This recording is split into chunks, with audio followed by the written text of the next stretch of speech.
Hello, good morning, जोहार। मैं संजय और आप देख रहे हैं न्यूज़ झारखंड। चलिए जानते हैं आज के मुख्य 25 बड़ी खबरों को। विधानसभा का शीतकालीन सत्र, अवैध माइनिंग, लॉ एंड ऑर्डर और नियोजन नीति पर सदन के हंगामेदार होने के आसार। पांचवें झारखंड विधानसभा का 10वां सत्र आज से शुरू हो रहा है। यह शीतकालीन सत्र आज 19 दिसंबर से शुरू हो रहा है। यह शीतकालीन सत्र 23 दिसंबर तक चलेगा। इस बार का सत्र काफी हंगामेदार हो सकता है। विपक्ष इसकी पूरी तैयारी में है। सरकार को अवैध माइनिंग, लॉ एंड ऑर्डर और नियोजन नीति जैसे मुद्दों का सामना सदन में करना पड़ सकता है। वहीं 5 दिनों का यह शीतकालीन सत्र चले, इसकी तैयारी को लेकर यूपीए गठबंधन ने बैठक की।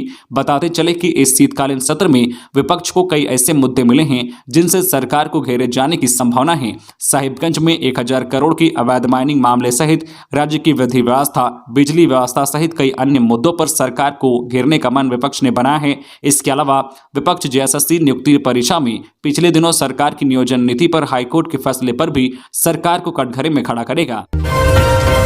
21 दिसंबर को विधानसभा घेरेगा छात्र यूनियन, रांची बंद वापस लिया। हाईकोर्ट से नियोजन नीति रद्द होने के बाद बेरोजगार युवाओं ने मोरहाबादी स्थित बापू वाटिका में बैठक की। बैठक झारखंड स्टेट स्टूडेंट्स यूनियन के बैनर तले हुई। इसमें निर्णय लिया गया है कि 21 दिसंबर को छात्र संगठन विधानसभा का घेराव करेंगे। साथ ही रांची बंद के आह्वान को उन्होंने वापस लिया। झारखंडी छात्रों के हित में एक स्पष्ट नियोजन नीति सरकार लागू करे। जेपीएससी और जेएसएससी में 5 वर्ष की उम्र सीमा में छूट देते हुए समस्त रिक्त पदों पर जल्द से जल्द बहाली निकाली जाए। इस मौके पर छात्र नेता देवेंद्र नाथ महतो, योगेश, चंदन, गुलाम, कुणाल, स्मृति, विनय ने कहा है कि झारखंड सरकार सुनियोजित तरीके से जानबूझकर रोजगार नहीं देने की मानसा से ऐसा नियोजन नीति बनाया था जो आगे चलकर रद्द हो जाए, और अपनी मानसा पर हेमंत सरकार सफल भी हो गए। सरकार असंवैधानिक नियोजन नीति को सुप्रीम कोर्ट ले जाकर छात्रों का समय बर्बाद ना करे। सरकार अपने पावर का प्रयोग कर विधानसभा में झारखंडी हित को ध्यान में रखकर स्पष्ट नियोजन नीति बनाए। मिड डे मील का समय बदला, सरकारी स्कूलों के बच्चों को अब दोपहर 1 बजे ही मिल जाएगा मध्याह्न भोजन। राज्य के सरकारी स्कूलों में पढ़ने वाले स्टूडेंट्स को आज से मध्याह्न भोजन के लिए इंतजार करने की जरूरत नहीं होगी। आज से राज्य के 35,000 स्कूलों में दोपहर 1 बजे ही मध्याह्न भोजन दिया जाएगा।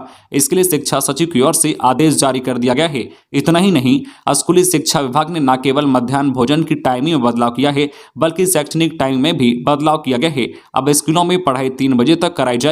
बच्चों की स्थिति को देखते हुए मध्याह्न भोजन के समय को बदला गया है। दरअसल राज्य के सरकारी स्कूलों में बच्चों के स्कूल आने का समय 9 बजे है। पूर्व में निर्धारित मिड डे मील का समय 2:30 से 3 बजे था। इस वजह से बच्चों को लंबे समय तक भूखे रहना पड़ता था। यह बात राज्य कार्यकारिणी की हालिया हुई बैठक में सामने आई है। इसके बाद मध्याह्न भोजन देने के समय में बदलाव करने का निर्णय लिया गया है। रबीका हत्याकांड में सनसनीखेज खुलासा, शुरुआती जांच में साजिश में शामिल पूरा परिवार। डीआईजी ने किया दौरा, इलाका पुलिस छावनी में तब्दील। साहिबगंज के बोरियो प्रखंड में हुए रबीका हत्याकांड में बड़ा खुलासा हुआ है। पुलिस की शुरुआती जांच में यह बात सामने आई है कि रबीका पहाड़िया की हत्या उसके ससुराल वालों ने मिलकर की। पुलिस ने घटना में मुख्य आरोपी रबीका के पति दिलदार अंसारी और सास मरियम खातून सहित कुल 7 लोगों को हिरासत में लिया है। पुलिस ने मामले में मृतका जो है रबीका पहाड़िन के पति दिलदार अंसारी, ससुर जो है मुस्तकीम अंसारी, सास मरियम खातून, दिलदार अंसारी की पहली पत्नी गुलेरा, दिलदार के भाई अमीर अंसारी, महताब अंसारी और बहन सारिजा खातून को हिरासत में लिया है। इन सभी से पूछताछ की जा रही है। रविवार को मौके पर पहुंचे संथाल परगना के डीआईजी सुदर्शन मंडल ने कहा है कि साक्ष्य छुपाने की नीयत से जो है रबीका के टुकड़े किए गए। अभी तक कुल 18 टुकड़े बरामद किए गए हैं। अन्य अंगों की तलाश की जा रही है। हत्या करने के लिए लोहे काटने वाली इलेक्ट्रिक कटर मशीन का इस्तेमाल किया गया। जानकारी के मुताबिक डीए जांच के लिए पुलिस ने बरामद अंग के सैंपल भेज दिए हैं। जानकारी के मुताबिक डीए जांच के लिए पुलिस ने बरामद अंग के सैंपल धनबाद भेजा है। पूरा इलाका पुलिस छावनी में तब्दील कर दिया गया है। सदन में विपक्ष के सकारात्मक सवालों का जवाब देगी सरकार। सीएम आवास पर हुई यूपीए विधायकों की बैठक। आज 19 दिसंबर से शुरू होने जा रहे झारखंड विधानसभा के शीतकालीन सत्र को लेकर मुख्यमंत्री हेमंत सोरेन के आवास पर यूपीए विधायक दलों की बैठक हुई। करीब 1 घंटे तक चली बैठक में इस बात को लेकर चर्चा हुई कि विपक्ष किन किन मसलों को लेकर सरकार को घेरने की कोशिश कर सकती है। खासकर हाईकोर्ट में रद्द हुई नियोजन नीति से जुड़े मसले पर विशेष चर्चा हुई। बैठक के बाद मुख्यमंत्री आवास से बाहर निकले संसदीय कार्य मंत्री आलमगीर आलम ने कहा है कि सरकार ने विपक्ष के सभी सकारात्मक सवालों का जवाब देने के लिए तैयारी की है। उन्होंने कहा है कि हमारी सरकार ने झारखंड के स्थानीय लोगों की जन भावनाओं को देखते हुए नियोजन नीति बनाई थी, लेकिन हाईकोर्ट में यह नीति रद्द हो गई। जब एक दरवाजा बंद होता है तो दूसरा दरवाजा खुलता है। उन्होंने उम्मीद जताई है कि इस मामले पर कुछ न कुछ रास्ता जरूर निकलेगा। खबरों में आगे बढ़ने से पहले आपसे रिक्वेस्ट है कि अगर आप चैनल को सब्सक्राइब नहीं किए हैं तो प्लीज चैनल को सब्सक्राइब करके बेल आइकन प्रेस कर दे, जिससे आपको झारखंड की हर छोटी बड़ी खबर का अपडेट आप तक पहुंचता रहे। चलिए बढ़ते हैं खबरों की ओर। सुरक्षा बलों ने नक्सलियों के मंसूबे को किया नाकाम, भारी मात्रा में विस्फोटक बरामद। छिपादोहर थाना इलाके में नक्सलियों के छिपाकर रखे गए बम को पुलिस ने बरामद करने में सफलता हासिल की है। एसपी अंजनी अंजन को मिली गुप्त सूचना के आधार पर पुलिस ने छापेमारी की और नक्सलियों के मंसूबे पर पानी फेर दिया। पुलिस ने इस दौरान छिपाकर रखे गए 2 सिलेंडर बम, 2 टिफिन बम, 1 केन बम, 1 देसी पिस्तौल समेत डेटोनेटर और बिजली के तार बरामद किए हैं। दरअसल एसपी को गुप्त सूचना मिली कि पुलिस बल को नुकसान पहुंचाने के लिए नक्सलियों ने छिपादोहर थाना क्षेत्र के अंतर्गत चातम जंगल में बम और हथियार रखे गए हैं। सूचना मिलने के बाद एसपी के निर्देश पर सीआरपीएफ और जिला पुलिस की संयुक्त टीम ने जंगल में छापेमारी की। इस क्रम में जंगल के बीचों बीच एक गड्ढे में बम और बंदूक समेत अन्य सामान बरामद किए गए। बरामद सभी बमों को बम निरोधक दस्ते के द्वारा जंगल में ही डिस्फ्यूज कर दिया गया है। इधर पुलिस की लगातार छापेमारी से नक्सलियों के बीच हड़कंप मचा हुआ है। साहिबगंज की रबिका पहाड़ी मर्डर केस की एसआईटी करेगी जांच, स्पीडी ट्रायल के लिए कोर्ट में दिया जाएगा आवेदन। साहिबगंज के बोरियो में रबिका पहाड़िया की हत्या मामले की जांच एसआईटी करेगी। इस मामले की जांच के लिए डीआईजी सुदर्शन प्रसाद मंडल ने मामले की वैज्ञानिक तथा तकनीकी पहलुओं का गहन अनुसंधान के लिए साहिबगंज एसपी अनुरंजन किस्पोट्टा के नेतृत्व में एसआईटी का गठन किया है। इस मामले का पर्यवेक्षण खुद साहिबगंज एसपी करेंगे। डीआईजी ने एसआईटी को वैज्ञानिक तथा तकनीकी साक्ष्य जुटाने के लिए एफएसएल टीम का भी सहयोग लेने का निर्देश दिया है। साथ ही इस मामले की तेज गति से जांच करते हुए अनुसंधान कर साथ समय कोर्ट में आरोप पत्र समर्पित करने एवं स्पीडी ट्रायल के लिए कोर्ट में अभ्यावेदन समर्पित करने का निर्देश दिया। मामले का अनुसंधान कार्य करने के लिए साहिबगंज के अनुमंडल पुलिस पदाधिकारी राजेंद्र दुबे को नामित किया है। सिल्ली में छाव नृत्य ने बनाया कीर्तिमान, इंडिया बुक ऑफ रिकॉर्ड में नाम दर्ज।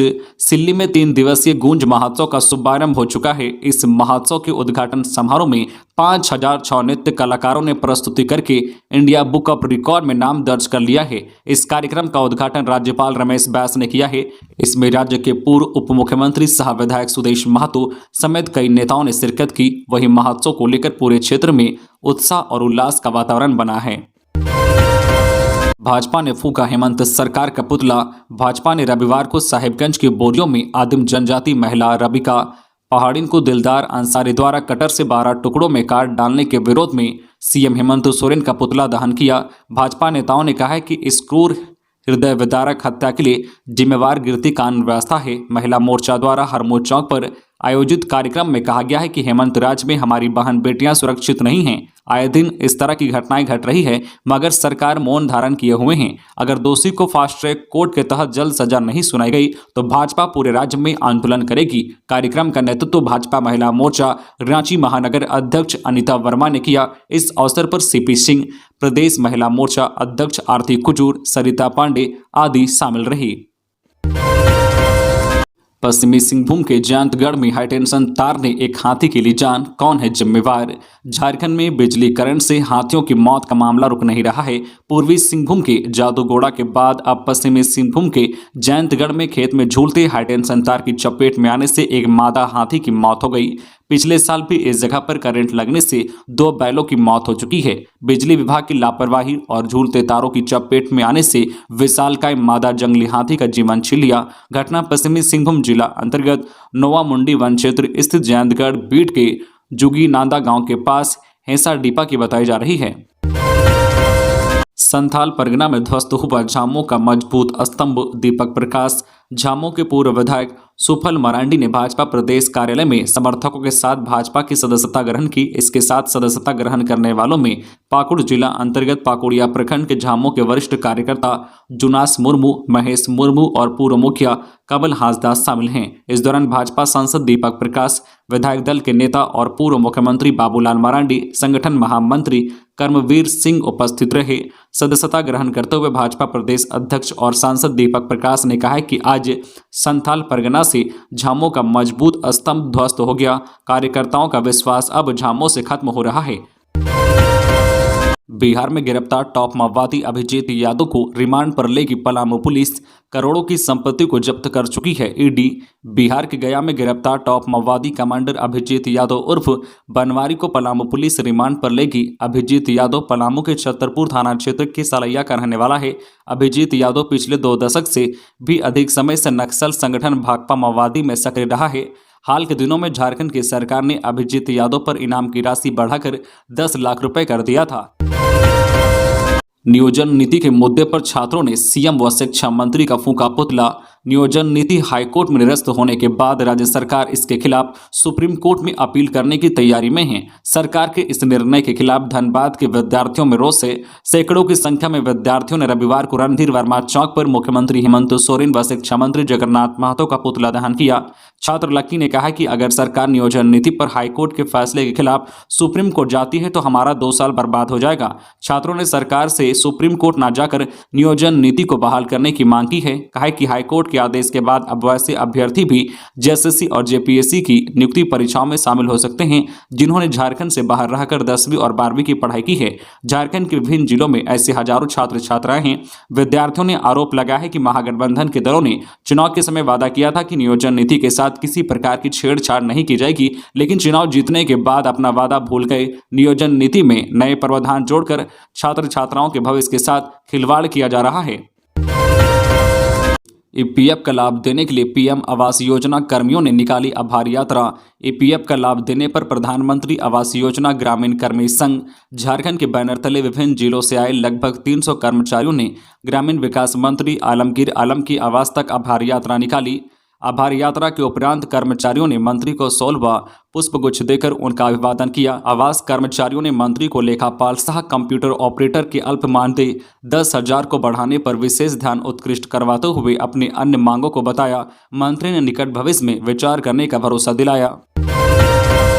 कांग्रेस के वरिष्ठ नेता अशोक श्रीवास्तव का निधन। झारखंड प्रदेश कांग्रेस कार्य समिति के सदस्य बोकारो के वरिष्ठ नेता अशोक श्रीवास्तव का शनिवार रात 12:30 बजे अपने आवास पर निधन हो गया। उनके निधन का समाचार मिलने के बाद प्रदेश कांग्रेस अध्यक्ष राजेश ठाकुर रांची से बोकारो पहुंचकर अपना श्रद्धा सुमन अर्पित किया। उन्होंने कहा है कि आज हमने अपना एक अभिभावक समान भाई खो दिया। उनका एक लंबा संगठनात्मक अनुभव रहा। वह एक कुशल नेतृत्वकर्ता और सरल व्यक्तित्व के मालिक थे। ईश्वर उन्हें अपने चरणों में जगह दे। पूर्व केंद्रीय मंत्री सुबोधकांत सहाय ने कहा है कि हमने आज एक ऐसे व्यक्ति को खोया है जिसकी भरपाई निकट भविष्य में व्यक्तिगत तौर पर नहीं हो सकती है। बता दें कि श्रीवास्तव बोकारो विधानसभा से 1999 में कांग्रेस के टिकट पर चुनाव भी लड़े थे। वह प्रदेश कांग्रेस कमेटी के पूर्व सचिव भी रहे। इसके साथ साथ सामाजिक कार्यों में हमेशा उनका योगदान रहता था। दारोगा ने युवती को शादी का झांसा देकर किया यौन शोषण। रांची के लालपुर थाना में केस के सिलसिले में आई युवती को दारोगा ने दिल दे बैठा। अब युवती उसी थाना में आवेदन देकर न्याय की मांग कर रही है। लालपुर थाना क्षेत्र में एक हॉस्टल में रहकर पढ़ाई करने वाली युवती ने दारोगा शशांक कुमार पर शादी का झांसा देकर पहले शारीरिक संबंध बनाने का आरोप लगाई है। जब युवती गर्भवती हुई तो थाना परिसर के मंदिर में दारोगा ने शादी किया, फिर युवती को छोड़कर दूसरी लड़की से शादी कर लिया। वही मामला सामने आने के बाद एसएसपी ने दारोगा को लाइन हाजिर कर दिया है। इस मामले में आगे की जांच जारी है। केरेडारी में विहिप का शौर्य दिवस, गूंजा जय श्री राम का नारा। हजारीबाग के केरेडारी में रविवार को विश्व हिंदू परिषद की राष्ट्रीय योजना के तहत बजरंग दल के कार्यकर्ताओं ने शौर्य दिवस मनाया। इस मौके पर शौर्य यात्रा निकाली गई। इसमें भगवा झंडे और पारंपरिक अस्त्र शस्त्र का प्रदर्शन किया गया। साथ ही जय श्री राम के गगनभेदी नारे भी लगे। शौर्य यात्रा केरेडारी प्रखंड के कोदवे चौक से प्रखंड मुख्यालय चौक होते हुए कृषि फार्म मैदान में संपन्न हुई। मौके पर उपस्थित लोगों ने हिंदुत्व रक्षा का संकल्प लिया। वही वक्ताओं ने कहा है कि धर्मांतरण के तहत हिंदुओं को तोड़ने की गतिविधियों पर ध्यान देना होगा। सगे भाई ने ही की हत्या, भेजा गया जेल। लातेहार की चंदवा पुलिस ने दिलीप की हत्या के आरोपी सगे भाई को गिरफ्तार कर रविवार को जेल भेज दिया। पुलिस ने आरोपी मनोज को गिरफ्तार करने के साथ ही पिस्टल और जिंदा कारतूस बरामद किए। थाना प्रभारी चंद्रशेखर चौधरी ने प्रेस वार्ता कर इसकी जानकारी दी। उन्होंने बताया कि मनोज के पास से हत्या में इस्तेमाल किया गया 9 mm का पिस्टल और 2 जिंदा कारतूस बरामद किया गया। पुलिस ने घटनास्थल से एक खाली खोखा भी बरामद किया है। इसने मनोज को चंदवा के टोरी स्टेशन के पास सपना होटल से गिरफ्तार किया है। बता दें कि शुक्रवार की रात मनोज ने पैतृक संपत्ति के बंटवारे को लेकर अपने सगे छोटे भाई दिलीप प्रसाद की गोली मारकर हत्या कर दी गई थी। मृतक की पत्नी परमिला देवी के बयान पर मामला दर्ज किया गया था। राज्य सरकार के असंवैधानिक कार्यों को लेकर होगा आंदोलन, अमर बावरी। वर्तमान की राज्य सरकार असंवैधानिक रूप से राज्य के दलितों के खिलाफ कार्य कर रही है और दलितों को उनके हक और अधिकार से वंचित कर रही है। ये बातें बीजेपी अनुसूचित जाति मोर्चा की प्रदेश अध्यक्ष अमर बावरी ने रविवार को प्रदेश कार्यालय में आयोजित बैठक में कही। उन्होंने मीडिया को बताया कि बैठक में मुख्य रूप से आगामी 1 वर्ष की कार्य योजना पर विस्तृत चर्चा की गई। साथ ही राज्य में अनुसूचित जाति समाज के ऊपर हो रहे अत्याचार के खिलाफ समाज को जागरूक कर उसके खिलाफ आंदोलन करने पर चर्चा हुई। वहीं उन्होंने कहा कि बैठक में बस्ती संपर्क अभियान की भी समीक्षा की गई। कुलांचल में याद किए गए विनोद बाबू, पुण्यतिथि पर किया नमन। विनोद बिहारी महतो की 31वीं पुण्यतिथि पर झारखंड मुक्ति मोर्चा ने रविवार 18 दिसंबर को धनबाद रेलवे स्टेशन स्थित उनकी आदमकद प्रतिमा पर माल्यार्पण किया। इस अवसर पर टुंडी विधायक मथुरा प्रसाद महतो ने कहा कि जिस झारखंड में हम सभी विचरण कर रहे हैं वह विनोद बाबू के संघर्षों का प्रतिफल है। उन्होंने विनोद बाबू की आदर्श आत्मसात करने की जरूरत है। उन्होंने कहा कि झारखंड के शोषित दलित आदिवासियों के हक की लड़ाई लड़ी। पहले धारदार हथियार से वार कर युवक को किया लहूलुहान, फिर छीन ली लॉटरी में निकली रकम। गिरिडीह में लॉटरी में उठी राशि को लेकर एक युवक पर जानलेवा हमला किया गया है। युवक पर धारदार हथियार से वार किया गया। युवक को घायल करने के बाद उससे 58,000 रुपये छीन लिए। घायल युवक नगर थाना इलाके के मछली मोहल्ला निवासी मोहम्मद दानी से। घायल युवक का इलाज सदर अस्पताल में चल रहा है। प्रश्न पत्र कम पड़े तो फोटोकॉपी कराकर ली परीक्षा, छात्रों ने जमकर किया हंगामा। रांची के संजय गांधी मेमोरियल कॉलेज परीक्षा केंद्र पर बीसीए का परीक्षा प्रश्न पत्र कम पड़ने के कारण परीक्षार्थी हंगामा करने लगे। घटना शनिवार की है, जब कंप्यूटर साइंस और जनरल डीएससी की परीक्षा देने आई रामलखन सिंह यादव कॉलेज के विद्यार्थी परीक्षा केंद्र पर परीक्षा देने के लिए आए थे। छात्र तब हंगामा करने लगे जब उन्हें समय पर प्रश्न पत्र नहीं दिया गया। परीक्षा शुरू नहीं होने के कारण लगभग 1 घंटे तक हंगामा होता रहा।